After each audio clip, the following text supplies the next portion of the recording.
कहानी की शुरुआत होती है एक ताकतवर आदमी फिनिश्ड और उसके साथी एंडी से। दोनों जंगल में एक बड़े जंगली सुअर को पकड़ने जा रहे थे जो गांव वालों की फसलें बर्बाद कर रहा था। गांव वाले उससे बहुत परेशान थे। इस खतरनाक जानवर के सामने भी फिनिश्ड डरा नहीं। उसने एंडी से कहा, सब लोग मुझे हीरो मानते हैं, अगर मैंने इस सुअर को नहीं पकड़ा तो मेरी इज्जत कहां रह जाएगी।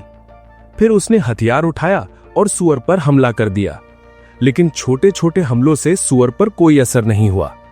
एंडी भी उसकी मदद के लिए अपने हथियार से सुअर पर टूट पड़ा, लेकिन उसका हथियार सुअर की नाक में जा लगा और सुअर नींद से जाग गया। अब सुअर गुस्से में आकर एंडी की तरफ भागा, लेकिन फिनिश्ड बीच में आ गया। उसने उसे रोकने की कोशिश की, मगर सुअर इतना ताकतवर था कि उसने फिनिश्ड को हवा में उछाल दिया। फिनिश्ड नीचे आकर सुअर के ऊपर गिरा। एंडी ने तुरंत एक रस्सी फेंकी। फिनिश्ड ने उसे पकड़ लिया और सुअर के पंख व सींग में बांध दिया। अब सुअर उसके काबू में था और वो उसे उड़ाते हुए गांव में ले आया। गांव वालों ने देखा कि फिनिश्ड इतना बड़ा जानवर भी अपने इशारे पर नचा रहा है, तो सब उसकी जय जयकार करने लगे। भीड़ में बाबा यागा नाम की एक जादूगरनी भी थी। उसने फिनिश्ड से कहा, अगर तुम इतने ताकतवर हो तो मेरे घर के सामने जो बड़ा पत्थर पानी रोक रहा है उसे हटाकर दिखाओ। फिनिश्ड ने हंसकर कहा, मैंने इतनी बड़ी बड़ी मुसीबतें झेली हैं और तुम मुझे ये छोटा सा चैलेंज दे रही हो। लेकिन यागा ने कहा, जब तक मैं अपनी आंखों से नहीं देखती मैं नहीं मानूंगी। ये सुनकर सब हंस पड़े। फिनिश्ड गुस्से में अपने घर चला गया। अब लोग उसकी बहादुरी की तारीफ करने की बजाय मजाक उड़ा रहे थे। वो चाहता था कि फिर से सब उसकी वाहवाही करें। एंडी ने उसे एक सलाह दी। सामने जो टावर है वहां एक राक्षस ने एक खूबसूरत लड़की को कैद कर रखा है। कहते हैं वो लड़की एक राजकुमारी है। अगर तुमने राक्षस को मारकर उसे आजाद किया तो पूरी दुनिया में तुम्हारा नाम होगा। फिनिश्ड ने तय कर लिया कि वो राक्षस से लड़ेगा। रात होते ही वो और एंडी टावर की तरफ निकल पड़े। वहां पहुंचकर देखा कि पहले से कुछ योद्धा मौजूद थे। वे राक्षस को मारने आए थे ताकि राजकुमारी से शादी कर सकें। उन्होंने फिनिश्ड से पूछा, अगर हम मिलकर राक्षस को मार दें तो राजकुमारी किसे मिलेगी? फिनिश्ड ने कहा, मुझे राजकुमारी नहीं चाहिए, मैं बस नाम कमाने आया हूं। फिर वो एंडी से अलग जाकर बोला, मैं राक्षस को अकेले मारूंगा, सुबह का इंतजार नहीं करूंगा। वो खिड़की से टावर में घुस गया। अंदर उसे खूबसूरत राजकुमारी मिली। राजकुमारी ने कहा, क्या तुम भी मरने आए हो? फिनिश्ड बोला, नहीं, मैं तुम्हें बचाने आया हूं। ये सुनकर राजकुमारी भाग गई और एक पिलर के पीछे छिप गई। तभी पीछे से एक सांप ने फिनिश्ड पर हमला कर दिया। वो उससे लड़ने लगा, लेकिन तभी उसे एहसास हुआ कि ये कोई साधारण सांप नहीं बल्कि राक्षस की पूंछ है। उसने राक्षस पर कई वार किए, लेकिन असर नहीं हुआ। तब उसने पूंछ वाले सांप का मुंह पकड़कर चीरने की कोशिश की।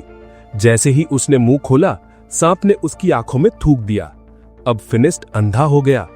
अंधा होने पर भी उसने हार नहीं मानी। पैर से टटोलकर अपना हथियार ढूंढा और दोबारा राक्षस पर हमला किया, लेकिन राक्षस गायब हो गया। फिनिश्ड ने इतने वार किए कि टावर टूटने लगा। टावर के गिरने की आवाज सुनकर बाकी योद्धा जाग गए। उन्हें ना तो राजकुमारी मिली न राक्षस, बस मलबे में दबा फिनिश्ड दिखा जो धीरे धीरे उठ रहा था। जब एंडी को पता चला कि फिनिश्ड अपनी आंखें खो चुका है तो वो उसे घर ले आया। अब फिनिश्ड गुस्से में और चिड़चिड़ा हो गया था। एंडी को उसकी ये हालत देखी नहीं गई तो वो मदद के लिए बाबा यागा के पास गया। उसने पूरी बात बताई, लेकिन बाबा यागा ने साफ मना कर दिया कि जब मैं मुसीबत में थी तब फिनिश्ड ने मेरी मदद नहीं की थी। जब फिनिश्ड को यह बात पता चली तो वो बहुत उदास हो गया। समय धीरे धीरे गुजरता रहा। अब एंडी भी फिनिश्ड के पास आना बंद कर चुका था। फिनिश्ड अपने सारे काम बड़ी मुश्किल से करता, जैसे बाहर जाकर खाने पीने का सामान खरीदना, लेकिन बाजार में बच्चे उसके फल चुरा लेते। अब उसके पैसे भी लगभग खत्म होने वाले थे। एक दिन एंडी उसके घर आया तो फिनिश्ड ने गुस्से में कहा, मेरे पास तुम्हारे लिए कोई काम नहीं है, तुम कुछ और ढूंढ लो। ये सुनकर एंडी वहां से चला गया। समय बीतता गया और फिनिश्ड के सारे पैसे खत्म हो गए। अब हालत ऐसी हो गई कि वो बाजार के सड़े गले फल खाने लगा। एक दिन तो उसे सड़ा गला फल भी नहीं मिला तो वो अपनी खाली टोकरी लेकर बाजार में बैठा रहा। तभी वहां से बाबा यागा गुजर रही थी। उसने फिनिश्ड को देखा और उसकी टोकरी में कुछ खाने का सामान डाल दिया। लेकिन इससे पहले कि वे दोनों कुछ बात करते, गांव पर कुछ लुटेरों ने हमला कर दिया। ये लुटेरे गांव के लोगों को बेरहमी से मारने लगे। फिनिस्ट देख तो नहीं सकता था, लेकिन उसे साफ सुनाई दे रहा था कि लोग कैसे तड़प रहे हैं और मर रहे हैं। जैसे ही लुटेरे उसके पास आए, उसने आवाज सुनकर उन पर हमला कर दिया। देख न पाने के बावजूद सिर्फ आवाज के सहारे वो एक साथ 2-3 डाकुओं से लड़ रहा था। एक डाकू ने उस पर रस्सी फेंकी, लेकिन फिनिश ने रस्सी पकड़कर डाकू को घोड़े से गिरा दिया और उसे खींचकर खूब मारा। लेकिन कुछ डाकुओं ने पीछे से हमला कर दिया और वो बेहोश हो गया। जब उसे होश आया तो उसने खुद को एक जहाज पर पाया। उसकी गर्दन और हाथ लकड़ी में बंधे थे। इस जहाज में बाबा यागा और गांव के कई लोग भी थे। वहीं एंडी भी था, लेकिन वो जहाज पर आजाद घूम रहा था। बाबा यागा ने पूछा, तुम आजाद कैसे हो?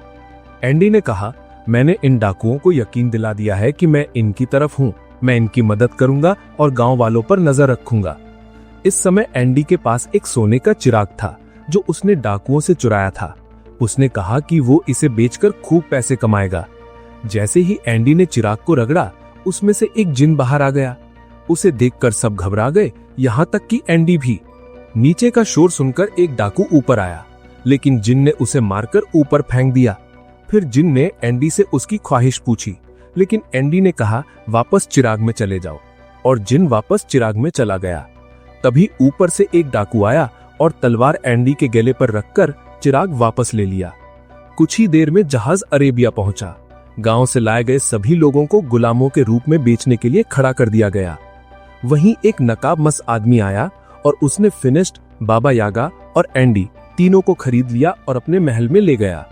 महल देखकर सभी हैरान रह गए, क्योंकि वहां रोबोट काम कर रहे थे, जबकि ये बहुत पुराना जमाना था। उस आदमी ने नकाब हटाया और कहा, हैरान मत हो, मैं एक साइंटिस्ट हूँ। ये सारे रोबोट मैंने बनाए हैं। उसने बताया कि उसने और भी कई मशीनें बनाई हैं ताकि लोगों का काम आसान हो सके। फिनिश ने उसे अपनी कहानी सुनाई कि कैसे वो पहले एक ताकतवर योद्धा था, लेकिन अंधा होने के बाद उसकी जिंदगी खराब हो गई। साइंटिस्ट ने कहा कि उसने फिनिश्ड और बाबा यागा के बारे में सुना है। यह आदमी गुलामों को खरीदकर आजाद कर देता था। जब खाने का वक्त आया तो साइंटिस्ट ने अपने रोबोट से खाना मंगवाया। इसे देखकर सबको लगा कि ये कोई जादू है, लेकिन साइंटिस्ट ने कहा, यह जादू नहीं है, ये विज्ञान है। मैं पिछले 500 साल से इस पर काम कर रहा हूँ। ये सुनकर बाबा यागा हैरान हो गई और बोली, तुम 500 साल से जवान कैसे हो? साइंटिस्ट ने कहा कि मैंने एक ऐसा केमिकल बनाया है जिसे पीकर इंसान हमेशा जवान रह सकता है। फिर उसने तीनों को अपनी लैब दिखाई। वहां फिनिश ने पूछा, क्या इस केमिकल को पीकर मेरी आंखें ठीक हो सकती हैं? साइंटिस्ट ने कहा, इससे तो नहीं, लेकिन मेरे पास एक और चीज है। उसने फिनिश को एक खास चश्मा पहनाया जिससे वो फिर से देखने लगा। साइंटिस्ट का मानना था कि विज्ञान से कोई भी चमत्कार किया जा सकता है, और जो लोग जादू का इस्तेमाल करते हैं वे दुनिया को नुकसान पहुंचाते हैं। इसलिए उसने एक मशीन बनाई थी जो इन खतरनाक जादुई चीजों को खत्म कर दे। अपनी बात साबित करने के लिए उसने वो चिराग निकाला जो उसने लुटेरों से खरीदा था। बाबा यागा ने उसे चेतावनी दी कि ये खतरनाक हो सकता है, लेकिन साइंटिस्ट ने चिराग को रगड़ दिया और जिन्न को बाहर निकाल लिया। फिर उसने मशीन चलाई जिसने जिन्न को खींचकर खत्म कर दिया। उस रात साइंटिस्ट को पता चला कि पास के पहाड़ पर एक राक्षस है जो लोगों को नुकसान पहुंचा रहा है। जब फिनिश को पता चला कि उस राक्षस का शेर जैसा मुंह और सांप जैसी पूंछ है, तो वो समझ गया कि ये वही राक्षस है जिसने उसे अंधा किया था। फिनिश ने साइंटिस्ट से कहा कि मैं भी साथ चलूंगा, मुझे उससे बदला लेना है। लेकिन साइंटिस्ट उसकी जान को खतरे में नहीं डालना चाहता था। फिनिश ने कहा, आपने मेरी मदद की, अब मैं भी आपकी मदद करूंगा। साइंटिस्ट ने उसे एक खास गैजेट दिया जिसे राक्षस के पास रख दिया जाए तो वो खुद ब खुद उसमें कैद हो जाएगा। रात को बाबा यागा साइंटिस्ट की लैब में चुपके से घुस गई। वो केमिकल पीकर हमेशा जवान होना चाहती थी, लेकिन साइंटिस्ट ने उसे पकड़ लिया और कहा, अगर तुम लोग राक्षस को लाने में कामयाब हो गए तो मैं तुम्हें इस केमिकल का थोड़ा हिस्सा दे दूंगा। अगले दिन सब लोग जाने की तैयारी कर रहे थे। साइंटिस्ट ने अपनी स्पेसशिप दिखाई और कहा कि इसकी मदद से हम बहुत जल्दी पहुंच जाएंगे। उसने सबको इसे चलाना भी सिखा दिया।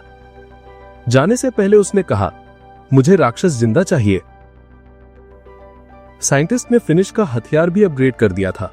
अब उसमें एक बटन था जिससे कई खास काम हो सकते थे। सब उड़न तश्तरी में बैठे और जल्दी ही उस पहाड़ी पर पहुंच गए जहां राक्षस था। थोड़ी देर ढूंढने के बाद फिनिश को राक्षस के पैरों के निशान मिले जो एक गुफा में जा रहे थे। उसने गुफा के बाहर साइंटिस्ट की मशीन रख दी। फिनिश को मालूम था कि राक्षस को मारना नहीं है, बस कैद करना है। वो गुफा के अंदर गया, राक्षस को ललकारा और बाहर आ गया। बाहर आते ही उसका सिर पेड़ से टकरा गया और वो बेहोश हो गया। राक्षस गुफा से बाहर आया, लेकिन इससे पहले कि वो फिनिश को चोट पहुंचाता, बाबा यागा ने मशीन चालू कर दी।